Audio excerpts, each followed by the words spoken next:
Mahis TV, media dakwah dan pendidikan Ma'had Imam Asy-Syafi'i Nrekang.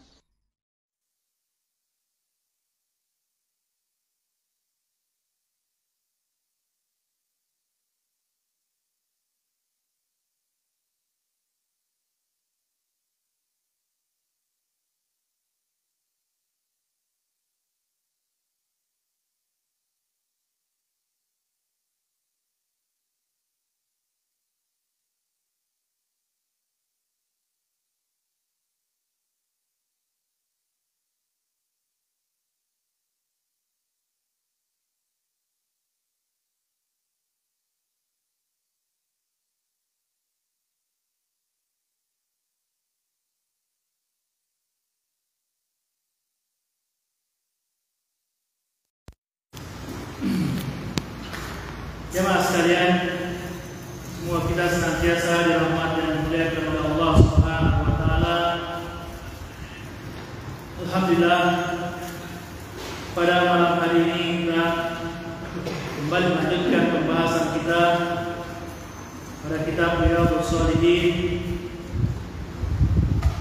dan kita sudah sampai pada bab tentang amanah, tentang bagaimana menjaga amanah.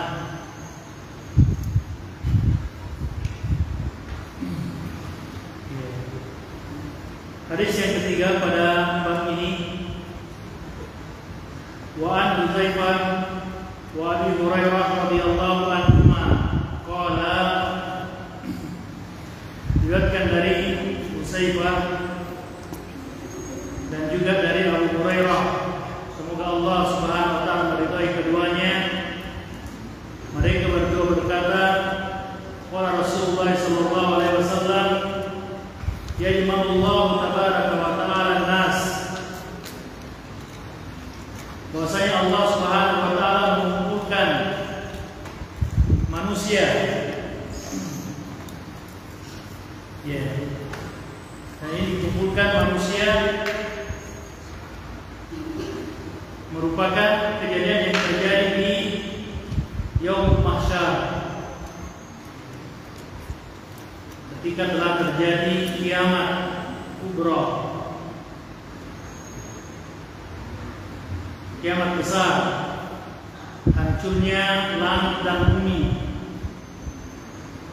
Semua yang hidup akan meninggal. Kemudian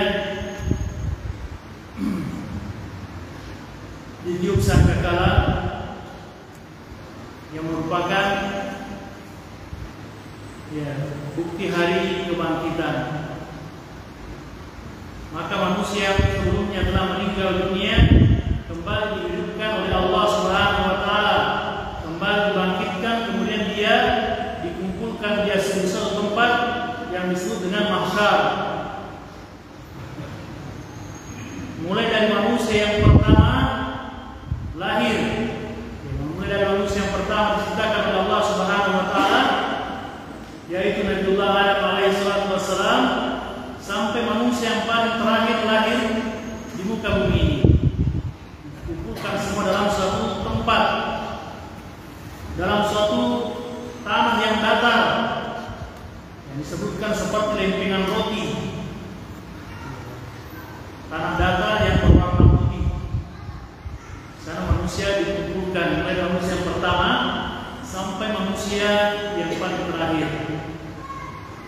Demikian juga jin, dari kalangan jin yang pertama sampai yang terakhir dikumpulkan oleh Allah Subhanahu wa taala di satu tempat.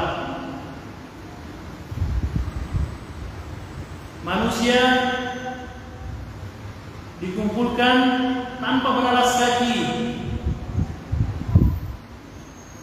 tanpa menggunakan pakaian, tanpa naungan, tanpa berkhitan, tidak dikhitan, dan mereka tidak memiliki naungan kecuali sebagian orang yang dikecualikan, yang mendapatkan naungan pada hari tersebut. Sehingga Aisyah radhiyallahu anha bertanya kepada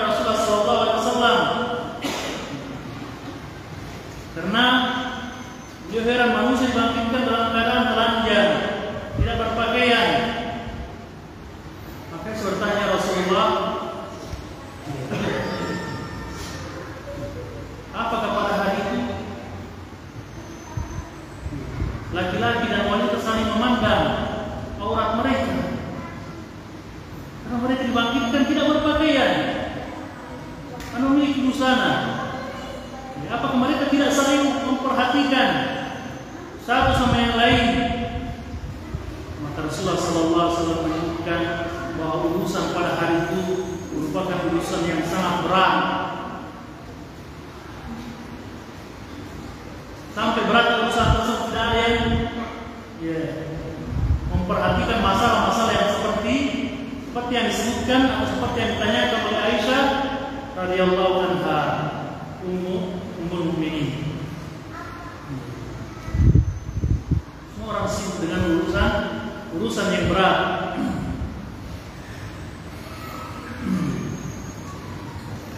Kemudian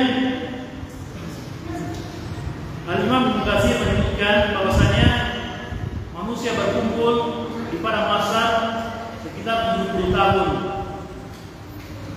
70 tahun ini kita tidak tahu apakah perhitungan dunia atau perhitungan akhirat.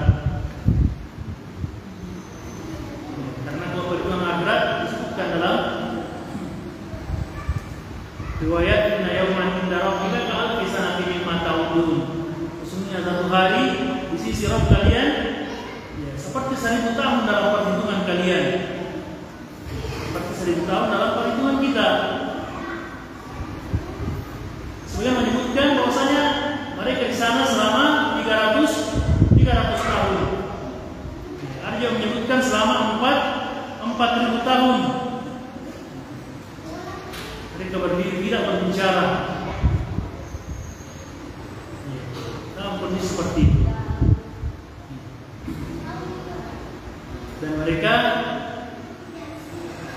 diberikan kekuatan yang tidak sama seperti mereka ketika di dunia. Mereka bisa berdiri selama 70 tahun, tidak makan, tidak minum.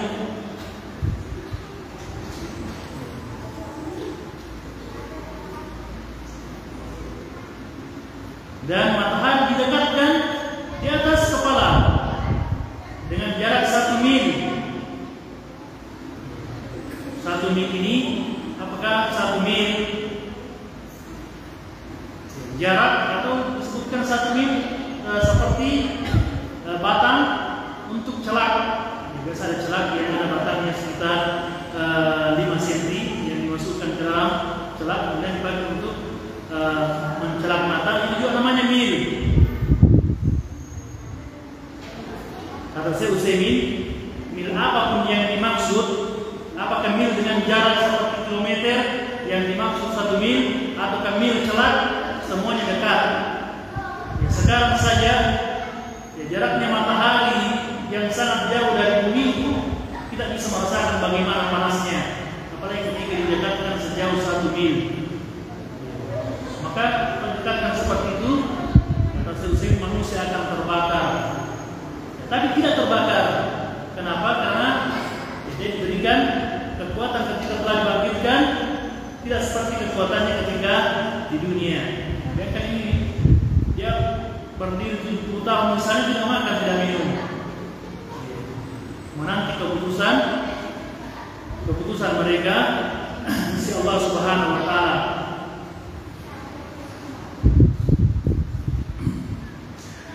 Wa yaqumul mu'minuna hatta tuslata lahumul jannah.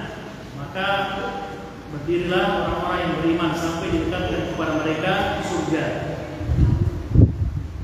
Didekatkan surga. Diperlihatkan surga. Wa yaquna Adam salawatullahi alaihi wa yaqulun ya abana istaftih lana jannah wa yaqulu wa hal akhrajakum minal jannati illa qati'atu abikum lastu bisahibi dzalik. Maka manusia dalam keadaan seperti itu, maka ada di antara mereka yang mengambil inisiatif. Mereka mendatangi bapak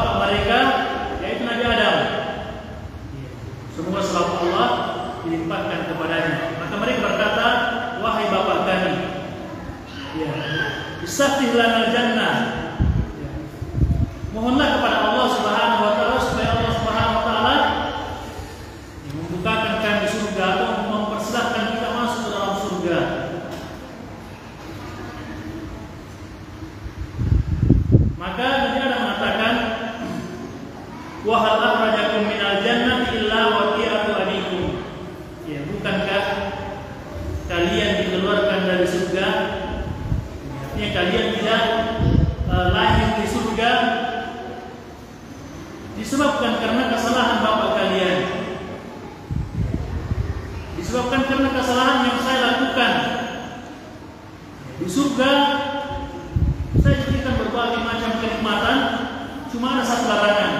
Larangannya cuma satu, yaitu jangan mendekati pohon yang dilarang tersebut.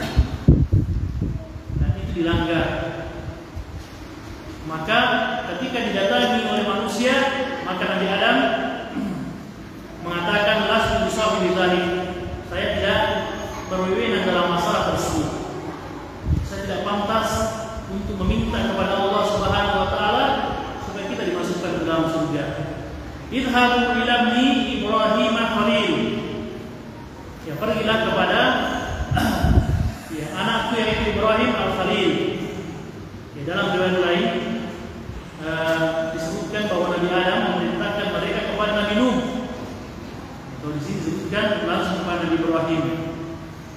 Dalam riwayat yang lain disebutkan, dalam riwayat Imam Bukhari dan Muslim disebutkan bahwasanya Nabi Adam memerintahkan kepada Nabi Nuh.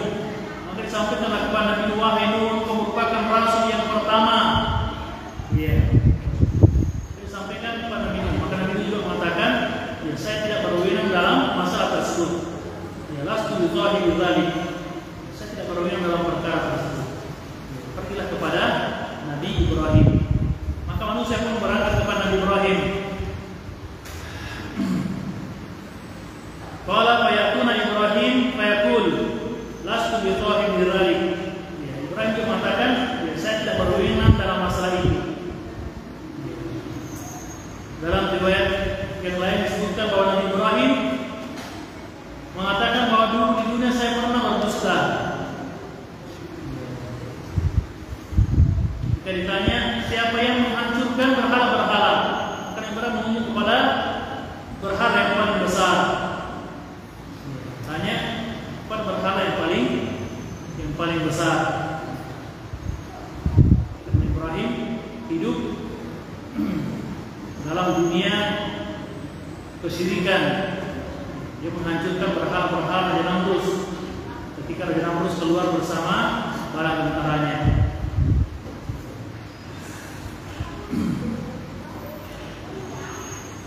Maka Nabi Ibrahim mengatakan, inna ma kuntu khalilan min wara'.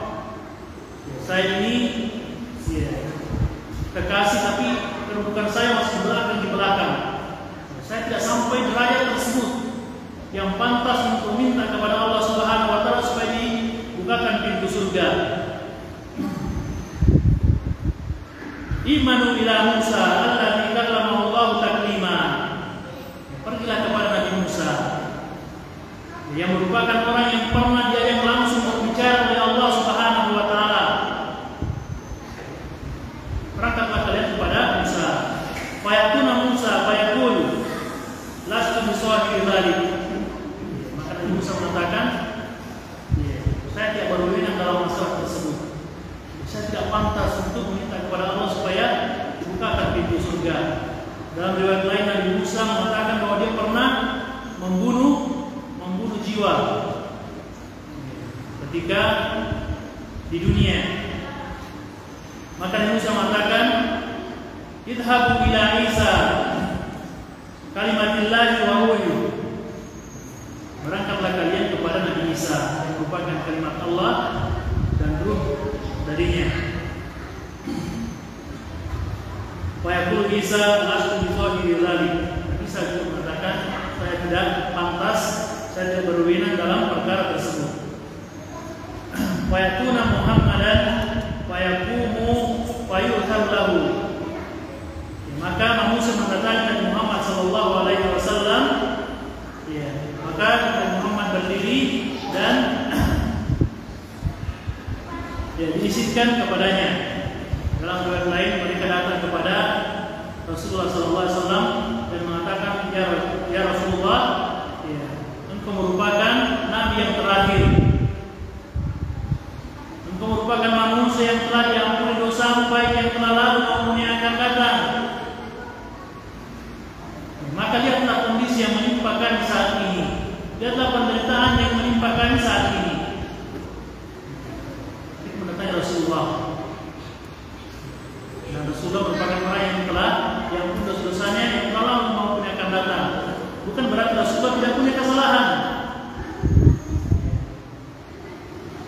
beliau juga memiliki kesalahan sebagai manusia biasa. Ketika datang kepada seorang buta, kemudian dia berpaling, kemudian ditegur oleh Allah Subhanahu wa taala dalam surat Abasa wa Tawalla. Demikian juga ketika Rasulullah sallallahu alaihi wasallam mengharamkan madu, mengharamkan untuk minum madu, maka Allah menegurnya, ya ayyuhan nabi lima tuharrimu ma ahallallahu lak tabtaghi mardata azwajik. Wahai nabi, kenapa engkau mengharamkan sesuatu yang diharamkan Allah bagimu, untuk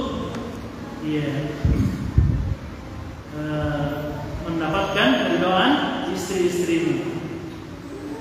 Akan tetapi beliau merupakan orang yang sudah diampuni dosanya, baik yang telah lalu maupun yang akan datang. Adapun kesalahan yang seperti itu merupakan pelajaran, baik kita ada ibrah, ada pelajaran yang bisa kita ambil manfaat darinya. Maka datang kepada Rasulullah SAW. Maka ketika hal itu disampaikan kepada Rasulullah, Rasulullah berdiri dan beliau melangkah menuju di bawah arsy Allah Subhanahu wa taala. Kemudian beliau bersujud lama sekali. Kemudian Allah mengilhamkan kepadanya, diilhamkan oleh Allah Subhanahu wa taala puji-pujian yang belum pernah diajarkan sebelumnya kepada manusia. Allah mengilhamkan kepada puji-pujian, maka Rasulullah membaca puji-pujian tersebut. Kemudian Allah Subhanahu wa taala mengizinkan beliau untuk mempersilahkan ahli surga masuk ke dalam surga.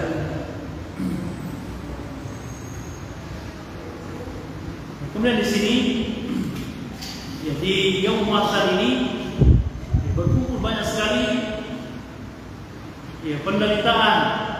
Sudah sangat panas karena matahari mendekatkan di atas kepala manusia, kemudian telinga manusia sesuai dengan amalannya. Ada yang sampai mata kakinya, ada yang sampai lututnya, ada yang sampai pinggangnya, bahkan disebutkan ada yang tenggelam dengan keringatnya sendiri. Luar keringat. Kemudian di samping itu mereka sangat takut, ketakutan menghantui mereka, karena dia tidak mengetahui apakah mereka termasuk di antara ahli surga atau termasuk di antara ahli neraka. Di samping itu dia juga menunggu waktu yang sangat lama, sementara mereka tidak diputuskan perkaranya. Jadi ini merupakan syafaat yang besar, syafaatul kubra.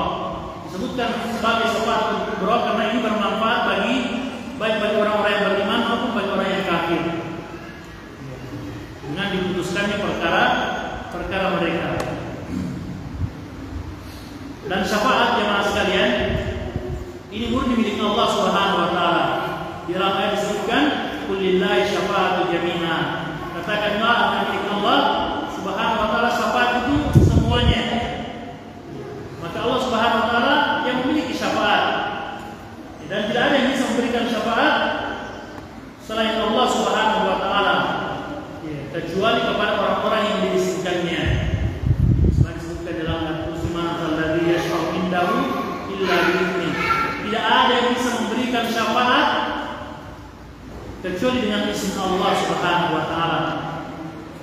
Tidak ada yang bisa memberikan syafaat kecuali atas izin Allah Subhanahu wa taala. Kemudian di sini menunjukkan sifat tawadu para nabi Allah Subhanahu wa taala. Mereka tawadu ketika mereka didatangi untuk meminta kepada Allah Subhanahu wa taala supaya perkara mereka diputuskan, maka mereka semuanya merasa tidak berhak. Sehingga mereka mulai dari nabi yang pertama mereka datangi, nabi-nabi ulul azmi, nabi-nabi yang memiliki keutamaan. Akan tetapi tidak ada yang mau untuk meminta kepada Allah Subhanahu wa taala. Sampai kepada Rasulullah sallallahu alaihi wasallam. Di sini juga menunjukkan bagaimana keutamaan Rasulullah sallallahu alaihi wasallam di sisi Allah Subhanahu wa taala, yang pemimpin para nabi dan rasul. Asyraful anbiya'i wal mursalin.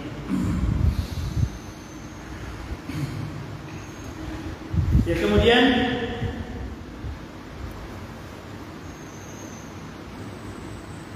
disebutkan wa tursalul amanatu warrahim fatakumani janbatai asyrati yaminan wa shimalan.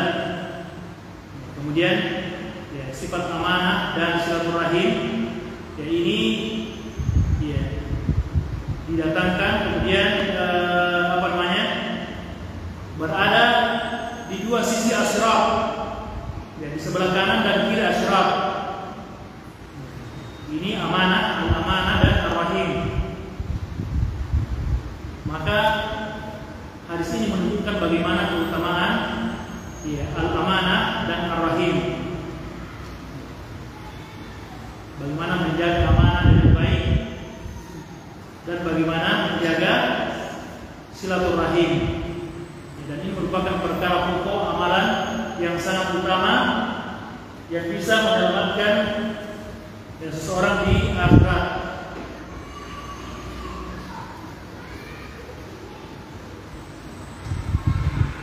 Wa yamurru awwatukum kalbarqi, maka orang-orang yang pertama di antara kalian melewati sirat itu seperti kilat, seperti petir, seperti kilat menyambar. Qultu bi abi wa ummi ayu syai'in kamarul barqi, maka saya berkata, demi bapak dan ibuku yang menjadi tebusannya, ya apakah yang dimaksud dengan melintas seperti kilat, melintas seperti petir? Qala alam tarau kaifa yamurru wa yarji'u fi tarfati ain.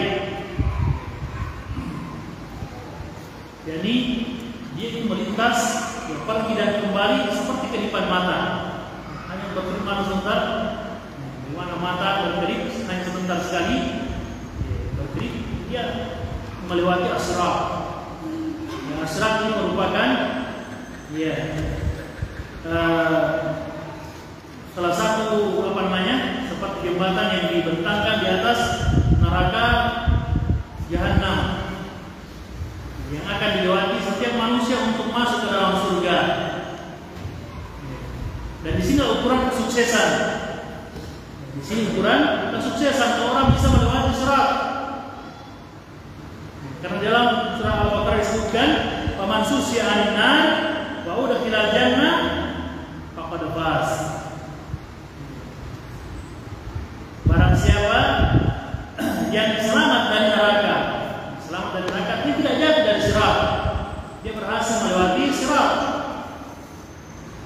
dan masuk ke dalam surga, maka inilah orang yang sukses. Ini orang yang beruntung yang sebenarnya. Kalau dia bisa melewati sirat tersebut, yang disebutkan bahwasanya dia lebih tipis dibandingkan rambut yang dibelah menjadi 7 bagian. Siapa yang pernah membelah rambut? Dibelah 2 saja, tidak bisa. Dibelah menjadi 7 bagian dan disebutkan lebih tajam daripada pedang.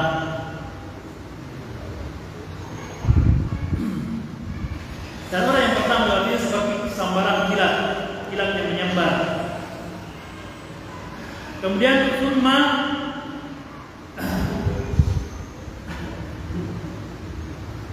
ya kamar rih, seperti angin yang bertiup, seperti tiup angin.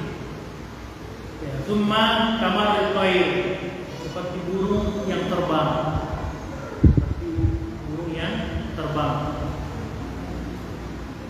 Wa saddil rijal tajri bihim a'maluhum. Ada seperti manusia yang berlari kencang. Semuanya sesuai dengan amalan-amalan seseorang, sesuai dengan amalan-amalannya. Jadi orang bisa seperti kilat menyambar, seperti seperti angin yang berhembus, ya, seperti burung, atau seperti orang yang berlari kencang. Ya, tergantung dari amalan-amalan yang dia lakukan. Kalau amalan kebaikannya banyak, ya dosa-dosanya sedikit, ya, maka dia akan ringan. Karena dosa itu memberatkan perjalanan seseorang.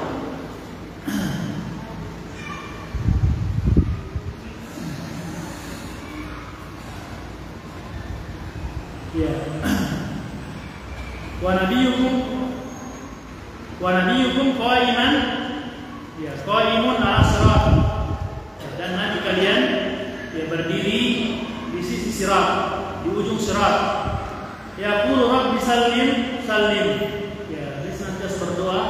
Nabi kita Muhammad SAW berdiri di ujung sirat, kemudian senantiasa berdoa, ya Allah selamatkanlah, selamatkanlah. Terus berdoa, ya Allah selamatkanlah, selamatkanlah. Dia minta kepada Allah Subhanahu wa taala supaya manusia yang bisa diselamatkan oleh Allah Subhanahu wa taala. Karena merupakan kerugian yang sangat besar apabila ya, tidak melewati sirat dan jatuh ke bawahnya. Hatta tak bisa amal ibad. Ya, hatta jadi ar-rajulu la yastati'u sayy illa safa. Ini disebutkan sampai datang orang yang sangat lemah dalam beramal, sangat lemah amalannya, sampai didatangkan orang-orang yang tidak bisa melewati sirat kecuali dengan merangkak, ya, hanya bisa merangkak. Wafiha di sirat kalali, ya, kemudian di sisi sirat ini ada yang namanya kalali, mu'allaqatun ma'muratun bi'ahtiman umirat bihi.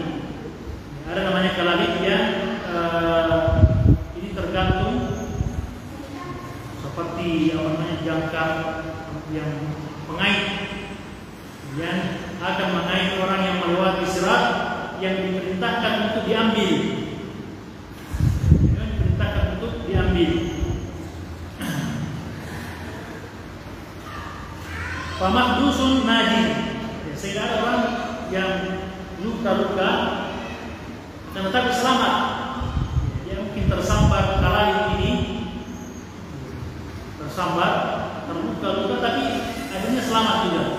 Selamat sampai di ujung sirat. Wa muqaddasun finnar, dan sebagiannya diambil dan dimasukkan ke dalam neraka. Wallahi nafsu Abi Hurairah biyadi inna qara jahannama la sab'una kharifa. Ya, demi zat yang jiwa Abu Hurairah di tangannya, sesungguhnya dasar neraka Jahannam itu sejauh perjalanan 70 tahun. Ya, dasar neraka Jahannam dari atas ke bawah itu seperti perjalanan 70 tahun. Ya, hadis riwayat Muslim. Hadis riwayat Muslim. Jadi ini jamaah sekalian, bahwasanya keadaan manusia di dunia, keadaan manusia ketika dia melewati sirat ini sesuai dengan amalan-amalannya ketika dia hidup di dunia. Kalau amalannya baik, maka itu akan memudahkannya untuk melewati sirat. Dan kalau amalannya buruk, maka itu merupakan perkara yang akan memberatkannya, ya, sehingga kemungkinan dia tidak selamat sampai di ujung sirat. Sehingga disebutkan bahwasanya orang yang terakhir masuk surga, ya, ketika Nabi Musa berkata kepada Allah, ya, dia bertanya kepada ya Allah, ma'ana mansilat fil jannah. Apakah kedudukan yang paling rendah di surga? Kedudukan yang paling rendah atau kenikmatan yang paling kecil, yang paling sedikit dirasakan oleh penghuni surga? Maka Allah menyebutkan tentang seseorang yang terakhir sekali masuk surga. Orang yang terakhir masuk surga melewati sirat. Dia melewati sirat dengan merangkak, tertatih-tatih, sudah hampir jatuh, naik lagi. Iya. Dia melakukan perjuangan yang sangat berat untuk melewati sirat. Sampai akhirnya dia selamat. Selamat di dunia. Inilah orang yang terakhir selamat melewati sirat. Maka setelah dia sampai di ujung sirat, maka dia menyangka tidak ada orang yang berhasil melewati sirat kecuali dia. Hanya dia yang berhasil melewati sirat tersebut. Karena hebatnya perjuangan, beratnya penderitaan yang dia tempuh untuk melewati sirat tersebut. Kemudian dia balik melihat neraka dan membaca Alhamdulillahilladzi najjini minki. Segala puji bagi Allah, segala puji bagi Allah yang telah menyelamatkan saya darimu.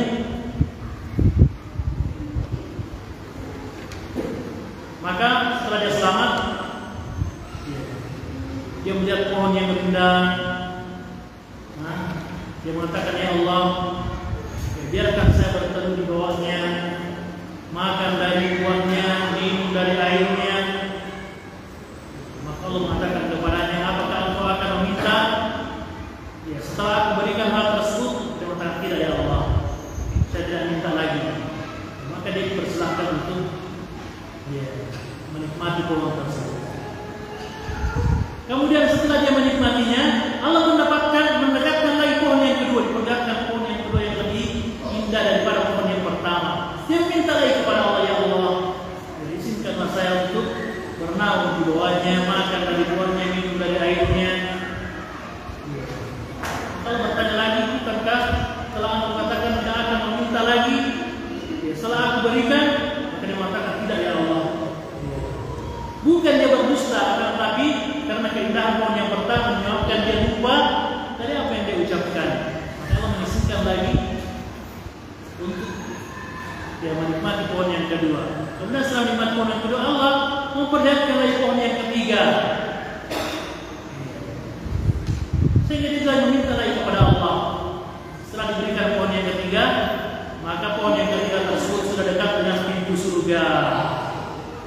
Maka dari pohon tersebut dia mendengarkan hiruk-pikuk bagaimana penghuni surga dia bergembira, bersenang-senang di dalamnya. Maka dia mengatakan, ya Allah, ya adkhilnil jannah, masukkan saya ke dalam surga. Masukkan saya ke dalam surga.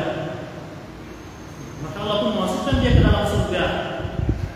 Dan setelah dia masuk ke dalam surga, ditampakkan baginya seakan-akan surga itu sudah penuh. Tidak ada lagi tempatnya.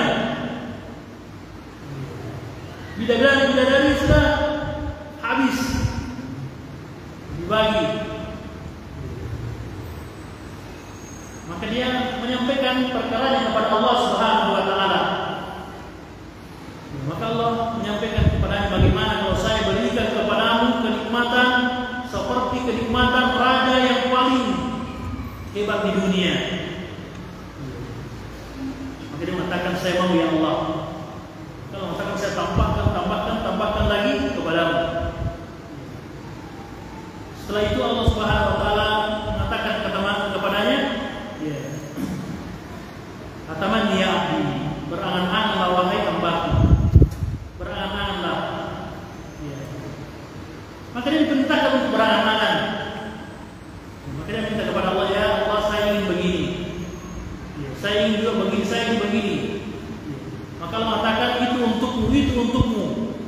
Maka dia terus berangan-angan sampai putus angan-angannya. Tidak ada lagi yang bisa dia bayangkan. Tidak ada lagi yang bisa dia bayangkan. Putus angan-angannya. Kemudian setelah putus angan-angannya, Allah lagi yang menyampaikan kepadanya, tidakkah engkau mau seperti yang ini? Dia mengatakan, saya mau ya Allah. Kalau bertanya lagi, mau juga kau seperti yang ini? Maka dia mengatakan, saya mau yang seperti itu ya Allah. Allah yang menyampaikan hal itu. Padahal ini disebutkan merupakan orang yang paling rendah kenikmatan yang dia dapatkan di surga.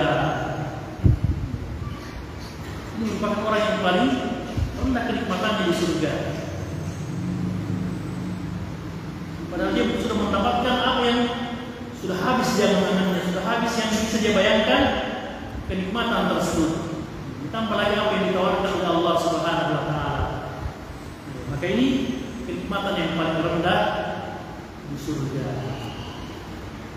Kalau di neraka, penderitaan yang paling ringan di neraka yaitu yang dirasakan oleh paman Nabi Sallallahu Alaihi Wasallam, yaitu dia diberikan tumpah dari bara api neraka yang ketika diinjak sampai menjadi otak karenanya. Kan kaki yang menginjaknya sampai di otak mendidih,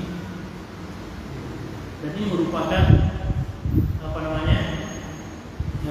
siksaan yang paling ringan di neraka Allah Subhanahu wa taala. Maka bagaimana siksaan yang paling berat? Maka ini sehingga Allah Subhanahu wa taala menciptakan dua makhluk ini, surga dan neraka, sebelum menciptakan manusia, supaya ketika kita membayangkan surga, kita akan termotivasi untuk melakukan amalan soleh. Termotivasi untuk melakukan amalan soleh.